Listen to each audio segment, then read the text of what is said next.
विकल्प मिलेंगे बहुत मार्ग भटकने के लिए, विकल्प मिलेंगे बहुत मार्ग भटकने के लिए, मगर संकल्प एक ही काफी है मंजिल तक जाने के लिए। जी हाँ दोस्तों, मैं निर्भय सर आप सभी का जेवीएम एकेडमी में स्वागत करता हूं। और आज के इस लेक्चर वीडियो में हम लोग एसिड बेस और सॉल्ट के बारे में जानेंगे, समझेंगे, सीखेंगे। और इसके रिगार्डिंग जितने सारे टॉपिक है सभी टॉपिक को जानने समझने का कोशिश करेंगे। चलिए इसी शब्दों के साथ शुरुआत करते हैं, जानने समझने का कोशिश करते हैं। अगर बात किया जाए एसिड बेस और सॉल्ट के बारे में, इस चैप्टर में हमें क्या क्या पढ़ना है, तो सबसे पहले हम ये डिस्कशन कर लेते हैं कि इस चैप्टर में कितने सारे टॉपिक को हमें कवर करना होगा। चलिए पहले उस पर हम ध्यान देते हैं। अगर बात किया जाए एसिड बेस और सॉल्ट में, तो ये जितने सारे जो टॉपिक आपको जो नीचे दिखाई दे रहा है, जैसे इंडिकेटर में हमें पढ़ना पड़ेगा नेचुरल इंडिकेटर, लिटमस, टर्मरिक। उसके बाद अगर हम बात करें सिंथेटिक इंडिकेटर में हमें मिथाइल ऑरेंज फिनोल्फिथलीन इंडिकेटर के बारे में पढ़ना होगा। यूनिवर्सल इंडिकेटर क्या होते हैं, ऑल्फैक्टिव इंडिकेटर क्या होते हैं। फिर हम एसिड के बारे में जानेंगे कि एसिड होते क्या हैं, कौन कौन से एसिड के टाइप्स होते हैं। अगर बात किया जाए एसिड की प्रॉपर्टीज़ क्या है, एसिड का इस्तेमाल जो है, एसिड का जो है नीड्स कहाँ कहाँ पे है। बेस के बारे में अलग अलग टॉपिक, बेस के बारे में, सॉल्ट के बारे में, पीएच स्केल क्या होते हैं, bleaching powder, baking soda, washing soda, ये जितने सारे टॉपिक आपको दिखाई दे रहा है, ये सभी टॉपिक स्पेशली जो है इस चैप्टर में पढ़ना है। तो पार्टिकुलरली अगर आज की इस लेक्चर वीडियो में हम बात करें, तो आज के लेक्चर वीडियो में हम एसिड के बारे में ही जानेंगे, समझेंगे और सीखेंगे। और उसके रिगार्डिंग जो भी पॉइंट है सभी पॉइंट को हम कवर करेंगे। चलिए स्टार्ट करते हैं। फर्स्ट ऑफ ऑल हम ये जानने का कोशिश करते हैं कि इंडिकेटर होता क्या है। देखिए रियल लाइफ की अगर हम बात करें इंडिकेटर में, साइंस में हम तो चलेंगे ही चलेंगे, पहले रियल लाइफ को समझने की कोशिश करते हैं। रियल लाइफ में इंडिकेटर का क्या रोल है। देखिए गाड़ी में जो इंडिकेटर लगे होते हैं वो हमें कहीं ना कहीं डायरेक्शन को बताने में इंडिकेट करते हैं कि हाँ किस डायरेक्शन में हमें, डायरेक्शन इंडिकेट करने में हमारी मदद करता है। इंडिकेटर यही करता है ना। तो अगर हम बात करें साइंस के लैंग्वेज में इंडिकेटर का मतलब, तो इंडिकेटर जो है साइंस के लैंग्वेज में इंडिकेटर जो हेल्प करता है एसिड और बेस को आइडेंटिफाई करने में जो है ना मदद करता है। अब देखिए कैसे मदद करता है। According to chemical properties all the compound can be classify into 3 group. जितने सारे केमिकल अगर कंपाउंड की बात करें तो इसको 3 भागों में बांटा गया है, एसिड, बेस और सॉल्ट। अगर हम इंडिकेटर की बात करें तो indicator tell us whether the substance we are testing is an acid और base by change its colour. देखिए पहले के समय में होता था कि अभी हम टोंग की मदद से हम लोग पता करते हैं कि टेस्ट, किसी भी सब्सटेंस का टेस्ट क्या है। लेकिन अब इंडिकेटर एक ऐसा सब्सटेंस है जो क्या करता है, एसिड और बेस का जो है ना कलर के थ्रू जो है ना इंडिकेट कर देता है कि हाँ हमारे पास जो सब्सटेंस है वो एसिड है कि बेस है। तो इंडिकेटर हमें क्या करता है, इंडिकेटर हमें एसिड और बेस को आइडेंटिफाई करने में मदद करता है। ठीक है ना। अब देखिए अगर हम बात करें इंडिकेटर का, तो इंडिकेटर 3 तरह के होते हैं, नेचुरल इंडिकेटर, सिंथेटिक इंडिकेटर और उसके बाद ओल्फैक्टिव इंडिकेटर। नेचुरल इंडिकेटर में बात करें तो 3 तरह के इंडिकेटर होते हैं, लिटमस, चाइना रोज और टर्मरिक। सिंथेटिक इंडिकेटर की बात करें तो इसमें 2 तरह के इंडिकेटर होते हैं, मिथाइल ऑरेंज और फिनोल्फिथलीन इंडिकेटर। ओल्फैक्टिव इंडिकेटर की बात करें तो उसमें आता है वेनिला, क्लोव ऑयल, उसके बाद ओनियन। तो ये जितने सारे टॉपिक है, इस टॉपिक के बारे में 1 बाय 1 हम इसको जानेंगे, समझेंगे, सीखेंगे। और आपसे रिक्वेस्ट है कि एक एक टॉपिक को अच्छे तरीके से समझने का कोशिश कीजिएगा। तो फर्स्ट ऑफ ऑल शुरुआत करते हैं कि लिटमस इंडिकेटर कैसे हेल्प करता है एसिड और बेस को आइडेंटिफाई करने में। देखिए लिटमस एक प्रकार के नेचुरल इंडिकेटर होता है और ये पर्पल कलर का होता है। ठीक है। और ये एक प्लांट से प्राप्त किया जाता है जिस प्लांट का नाम है लाइचन। लाइचन एक प्लांट होता है जिस प्लांट से लिटमस पेपर बनाया जाता है। जैसे आपको पिक्चर यहाँ पे हम दिखाई दे रहा होगा कि ये लिटमस का जो है लाइचन प्लांट है, जिसके हेल्प की मदद से जिसकी मदद से हम क्या करते हैं, जिसकी मदद से हम लिटमस पेपर बनाते हैं। ठीक है ना। लिटमस पेपर जो है ना 2 कलर में बनाई जाती है, एक रेड लिटमस और दूसरा ब्लू लिटमस। तो रेड लिटमस की अगर हम बात करें तो रेड लिटमस जो है ना, अगर कलर की बात किया जाए, रेड लिटमस अगर हम बेस में डालते हैं कोई बेस सब्सटेंस है तो ब्लू में कन्वर्ट हो जाएगा। यानी बेस करता क्या है, रेड लिटमस को ब्लू में कन्वर्ट कर लेता है। और एसिड क्या करता है, तो एसिड जो है ना ब्लू लिटमस को रेड में कन्वर्ट कर लेता है। तो यहाँ पे हमें दो चीज़ें याद रखना होगा। एसिड के लिए हमें याद रखना होगा कि ब्लू लिटमस से रेड में कन्वर्ट हो रहा है, और बेस के लिए हमें याद रखना पड़ेगा रेड लिटमस जो है वो किस कलर में कन्वर्ट हो जाता है, रेड लिटमस जो है ब्लू में कन्वर्ट हो जाता है। तो हमें ये लिटमस पेपर की मदद से याद रखिएगा कि लिटमस पेपर जो है कैसे हेल्प करता है। तो यहाँ पे कलर मेन चीज़ है कि कलर याद रखिएगा, ब्लू टू रेड और रेड टू ब्लू। चलिए आगे बढ़ते हैं। चाइना रोज, चाइना रोज अगर हम बात करें तो चाइना रोज चाइना रोज को एक प्रकार के नेचुरल इंडिकेटर होते हैं जिसको हम गुलाल हिंदी में भी बोलते हैं। ये लाइट पिंक कलर का होता है और स्पेशली इसको हम अगर हम बात करें तो इसको हम लोग यूज में भी हम देखे भी होंगे आप। अब देखिए होता क्या है कि अगर हम एसिड में चाइना रोज डालते हैं तो ये और पिंक कलर में कन्वर्ट हो जाता है, कलर की अगर हम बात करें तो, ठीक है। तो acid turn China rose indicator to deep pink, यानी एसिड करता क्या है, चाइना रोज एसिड करता है, अगर एसिड में हम चाइना रोज डालते हैं तो और पिंक में कन्वर्ट हो जाता है। बेस की अगर हम बात करें, बेस में अगर हम चाइना रोज डालते हैं तो क्या होगा, तो बेस में अगर हम चाइना रोज डालते हैं तो ये कौन से कलर में हो जाएगा, ग्रीन कलर में कन्वर्ट हो जाएगा, ठीक है ना। चलिए तो ये कलर के रिगार्डिंग चाइना रोज में कलर का केस ये है, याद रखेंगे इसको। अगला टॉपिक जो है हमारा आता है टर्मरिक यानी हल्दी। तो हल्दी स्पेशली अगर हम बात करें हल्दी के बारे में, तो हल्दी भी जो है हमारा हेल्प करता है एसिड और बेस को आइडेंटिफाई करने में। ये भी एक प्रकार के नेचुरल इंडिकेटर है। तो turmeric is a bright yellow powder often from plant. Turmeric जो होता है ब्राइट येलो पाउडर होता है जो हम प्लांट से प्राप्त करते हैं। और एक होता क्या है कि अगर हम एसिड सॉल्यूशन में की अगर हम बात करें तो turmeric paper is a yellow in acid solution. Acid में ये येलो का येलो ही रहेगा, लेकिन अगर हम बेस में अगर टर्मरिक का डालते हैं तो बेस अगर होगा तो बेस को किस में कन्वर्ट कर देगा, रेड कलर में कन्वर्ट कर देगा। इसका अगर रियल लाइफ की मैं आपको एग्जांपल बताने की कोशिश करूं तो रियल लाइफ एग्जांपल आप देखते होंगे कि जब स्पेशली जो है घर में किसी को बॉडी में फ्रैक्चर या कोई प्रॉब्लम हो जाती है, हाथों में चोट वोट लग जाता है, तो उसके लिए स्पेशली जो है ना हल्दी का लेप चढ़ाया जाता है उसके बॉडी पे। और उसमें चूना और हल्दी जब मिक्सिंग किया जाता है तो देखिएगा कलर जो है ना क्या होता है, रेड में कन्वर्ट हो जाता है। तो हमें पता क्या चल रहा है कि जो चूना है वो क्या है, बेस है।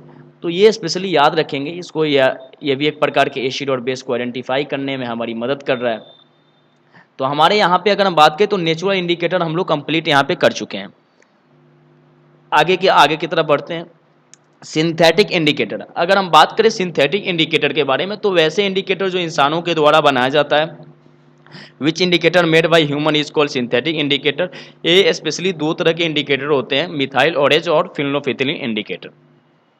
अब होता क्या है, अगर हम ध्यान से समझने की कोशिश करें तो मिथाइल ऑरेंज जो है एक ऑरेंज पिंक इंडिकेटर होता है। अगर हम बात करें तो एसिड में ऑरेंज कलर का होता है, लेकिन अगर हम बेस में बात करें तो बेस में जो ये येलो कलर का होता है। तो यहाँ पे हमें याद रखना होगा कि ऑरेंज इन एसिडिक मीडियम और येलो इन बेस मीडियम। तो ये कलर हमें मेन सबसे बड़ी बात है, जितने इंडिकेटर है इसमें कलर का काफ़ी बड़ा रोल है, इसको कलर वाले आपको कंप्लीट करना होगा। चलिए अगला अगर हम टॉपिक की बात करें फिनोल्फिथिलीन इंडिकेटर, तो ये भी एक प्रकार के मेन इंडिकेटर है। अगर हम एसिड में अगर हम बात करें, एसिड में अगर एसिड में इस इंडिकेटर के इस्तेमाल कर लेते हैं तो ये जो कलरलेस हो जाएगा, यानी phenolphthalein indicator is a colourless in acid solution. Acid solution में क्या हो जाएगा, फिनोल्फिथिलीन इंडिकेटर जो है वो कलरलेस हो जाएगा। लेकिन अगर हम बेस में डालते हैं तो बेस में डालने के बाद ये पिंक कलर में हो जाएगा, यानी phenolphthalein indicator give pink colour in basic solution. Basic में बेस में जो होगा वो किस तरह का कलर देगा, पिंक कलर का देगा। तो ये सब कलर की रिगार्डिंग बातें हैं जो एसिड और बेस को आइडेंटिफाई करने में क्या कर रहा है, मदद कर रहा है। कमाल का टॉपिक आ गया हमारे सामने जिसमें हम लोग जानेंगे ओल्फैक्टरी इंडिकेटर के बारे में। उम्मीद करता हूं कि आपको जितने सारे टॉपिक पढ़ाया जा रहा है, समझाया जा रहा है, आप समझ रहे होंगे। अगर किसी तरह कोई प्रॉब्लम आ रही है तो कमेंट्स आप करके हमें बता सकते हैं। देखिए ओल्फैक्टरी इंडिकेटर जो होते हैं ये स्मेल के थ्रू पता करते हैं। स्मेल के थ्रू जो है ना ओल्फैक्टरी इंडिकेटर करता क्या है, तो ओल्फैक्टरी इंडिकेटर जो है ना स्मेल के थ्रू हम पता करते हैं कि हमारे पास जो सब्सटेंस है वो एसिड है कि बेस है। तो दिस सब्सटेंस है different odour in acid and base. Acid and base, यहाँ पे एंड के बाद आप जो है नोट कर लीजिएगा बेस वर्ड छूटा हुआ है। तो यहाँ पे नोट कर लीजिएगा बेस। तो this substance have different odour in acid and base. तो ओनियन हो गया, क्लोव ऑयल हो गया, वेनिला हो गया, ये तीनों जो सब्सटेंस होते हैं ओल्फैक्टरी इंडिकेटर होते हैं, और हम स्मेल के थ्रू ये स्मेल के थ्रू पता करते हैं कि एसिड है कि बेस है। अब देखिए ओनियन कैसे हेल्प करता है। अगर हम ओनियन को एसिडिक मीडियम में डालते हैं तो स्मेल जैसा है वैसा ही रहेगा, लेकिन अगर बेस में डालेंगे तो स्मेल वहीं पे तुरंत क्या हो जाएगा, लॉस हो जाएगा। यानी हमें पता क्या चल रहा है कि ओनियन जो है, अगर ओनियन को अगर हम किसी बेस सब्सटेंस में अगर डाल रहे हैं तो उसका स्मेल आएगा ही नहीं। तो इससे पता हमें चलेगा कि वो जो सब्सटेंस है वो क्या है, बेस है। लेकिन अगर ओनियन किसी हम एसिड वाले में डाल रहे हैं तो एसिड में जैसा स्मेल है वैसा ही रहेगा। तो ये अगर हम बात करें तो तीनों कंडीशन में होता है, जैसे क्लोव ऑयल भी और वेनिला भी, ये तीनों का इस्तेमाल जो है ना सेम टू सेम होता है। जैसे ओनियन का सेम कंडीशन होता है, अगर हम बात करें तो इसमें भी यही कंडीशन है कि एसिड में होगा स्मेल जैसा है वैसा का वैसा रहेगा, लेकिन बेस में जो है स्मेल जो है लॉस हो जाएगा।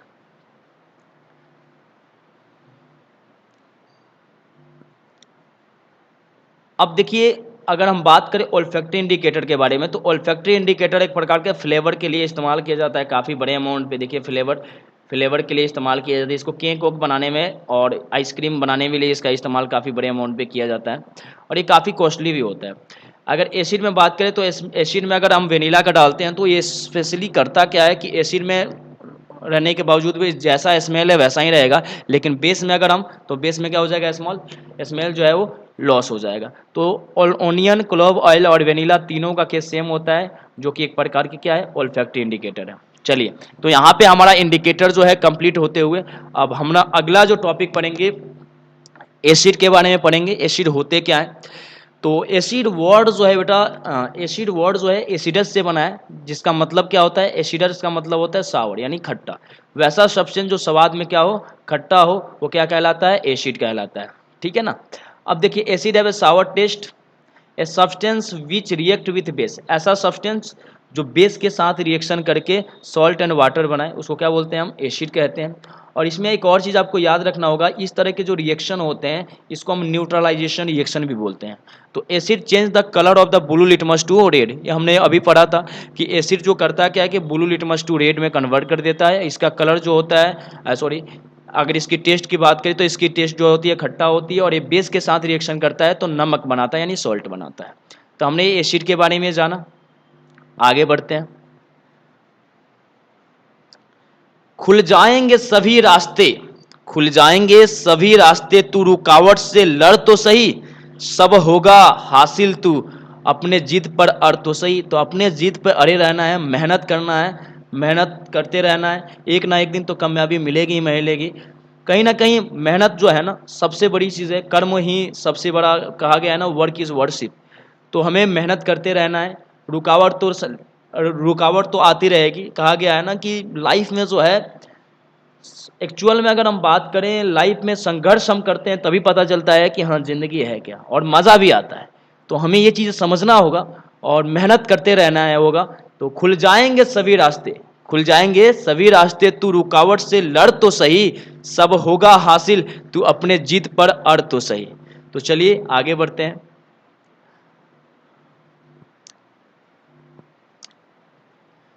एसिड की अगर टाइप्स की बात करें तो एसिड की टाइप्स जो है ना तीन तरह के होते हैं, according to origin, according to strength और अकॉर्डिंग टू कॉन्सेंट्रेशन। तो ओरिजिन के हिसाब से अगर हम बात करें तो ओरिजिन के हिसाब से दो तरह के एसिड होते हैं, ऑर्गेनिक एसिड और mineral acid. According to strength there are two types of acid, strong acid and also weak acid. Concentration के हिसाब से अगर हम बात करें तो दो तरह के एसिड होते हैं, dilute acid and also concentration acid. तो ईच एंड एवरी टॉपिक जितने सारे एसिड है, चाहे ऑर्गेनिक एसिड हो, चाहे मिनरल एसिड हो, चाहे स्ट्रॉन्ग एसिड हो, चाहे वीक एसिड हो, चाहे डाइल्यूट या कॉन्सेंट्रेशन, सबको हम वन बाई वन इसको हम पढ़ेंगे, इसके बारे में भी हम लोग जानेंगे। चलिए आगे बढ़ते हैं।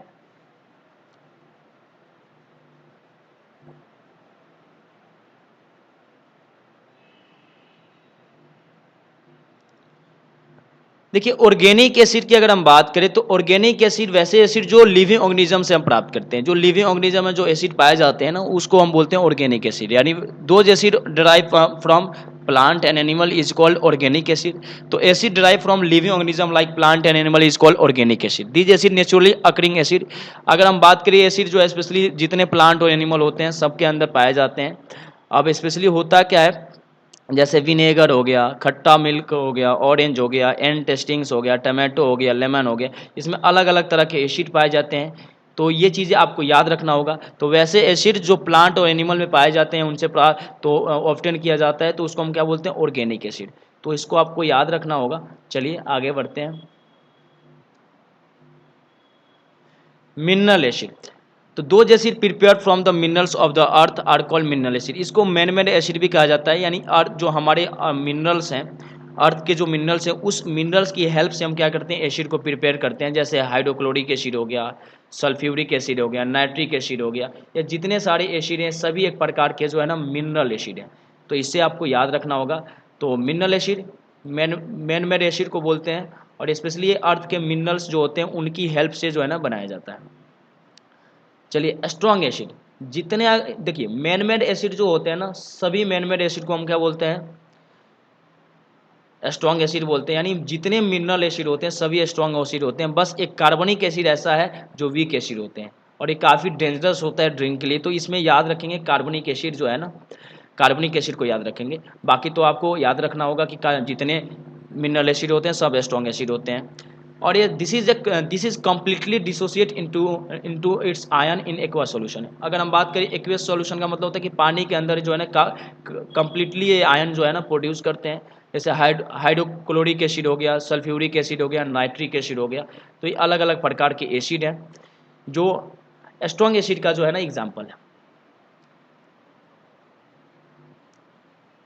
अगला है वीक एसिड। तो वीक एसिड जितने जो वैसे एसिड जो प्लांट और एनिमल में से हम ऑब्टेन करते हैं उसको हम क्या बोलते हैं, वीक एसिड बोलते हैं। और वीक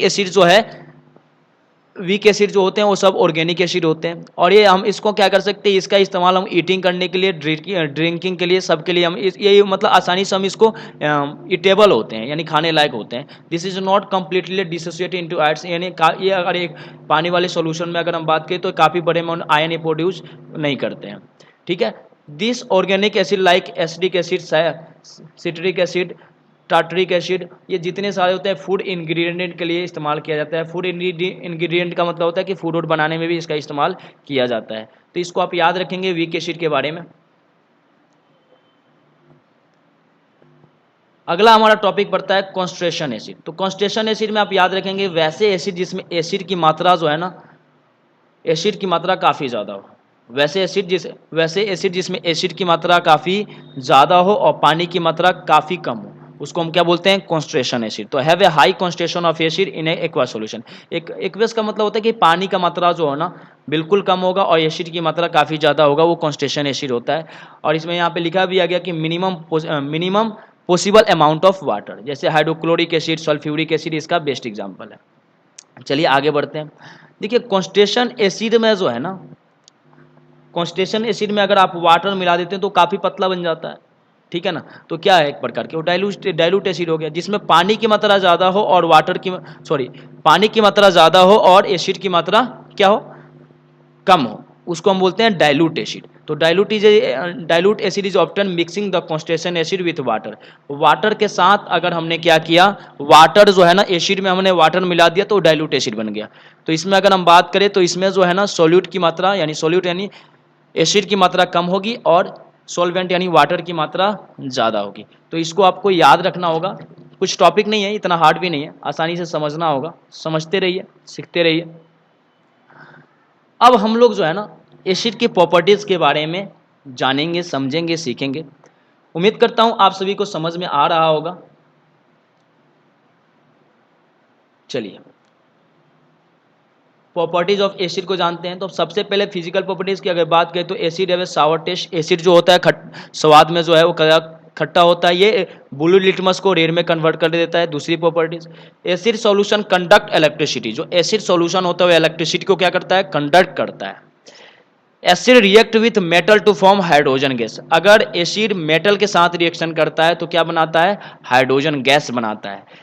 अगर हम बात करें तो यहाँ पे आपको दिखाई दिया होगा कि एसिड यानी जिंक हमारा मेटल हो गया और सल्फ्यूरिक एसिड हमारा क्या हो गया, ये एसिड का एग्जांपल है। जब दोनों आपस में रिएक्शन किए तो जिंक सल्फेट सॉल्ट और हाइड्रोजन गैस बना। तो आपको याद रखना होगा कि एसिड जब मेटल के साथ रिएक्शन करता है तो क्या बनाता है, सॉल्ट और हाइड्रोजन गैस बनाता है, जो कि केमिकल प्रॉपर्टीज है किसका, एसिड का। तो इसको आप याद रखना होगा, प्रॉपर्टीज, एसिड का प्रॉपर्टीज आपको माइंड में नोट करना होगा कि क्या क्या कौन कौन से प्रोसेस होते हैं, प्रोडक्ट के तौर पे क्या क्या बनता है।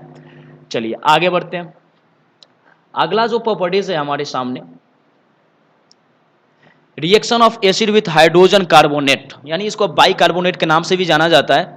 Acid give carbon dioxide respective salt water then react with metal hydrogen carbonate. इसमें आपको बस नॉर्मल कुछ याद नहीं, मतलब इसमें आपको ये याद रखना होगा कि जब एसिड हाइड्रोजन कार्बोनेट या बाइकार्बोनेट के साथ रिएक्शन करता है तो वो सॉल्ट, कार्बन डाइऑक्साइड और वाटर बनाता है। तो इसको आपको याद रखना होगा, इसमें कुछ है नहीं वैसे। Sulphuric acid give sodium sulphate, carbon dioxide gas and water when it react with sodium bicarbonate.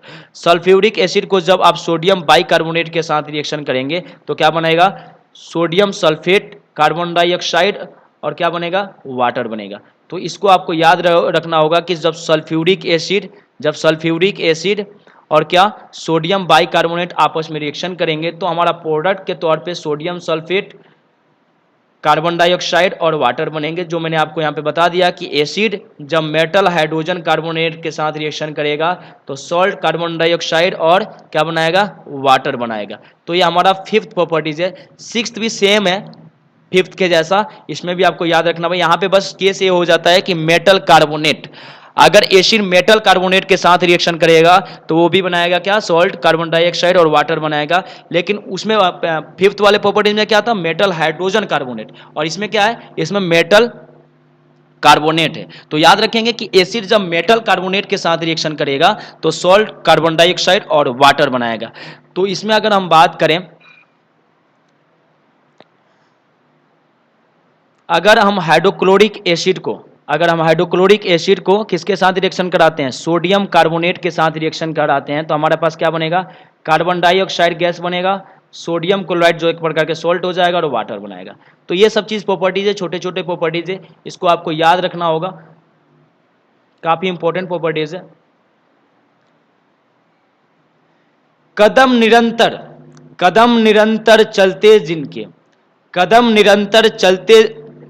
निरंतर चलते जिनके श्रम जिनका अविराम है, विजय सुनिश्चित होती उनका घोषित ये परिणाम है।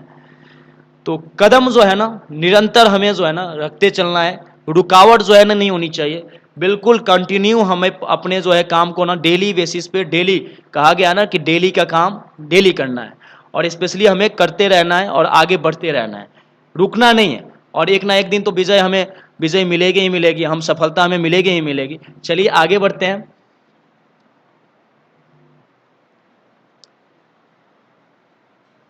सेवेंथ प्रॉपर्टीज की बात करें तो हमारे पास सेवेंथ प्रॉपर्टीज है कि अगर मेटल ऑक्साइड, अगर हम बात करें reaction of metal oxide and hydro oxide, अगर मेटल ऑक्साइड और हाइड्रो ऑक्साइड विथ एसिड तो क्या बनाएगा, बेस बनाएगा। यानी अगर हम बात करें तो इसमें मेटल हाइड्रोक्साइड का मतलब याद रखें कि मेटल हाइड्रोक्साइड क्या हुआ, बेस हुआ।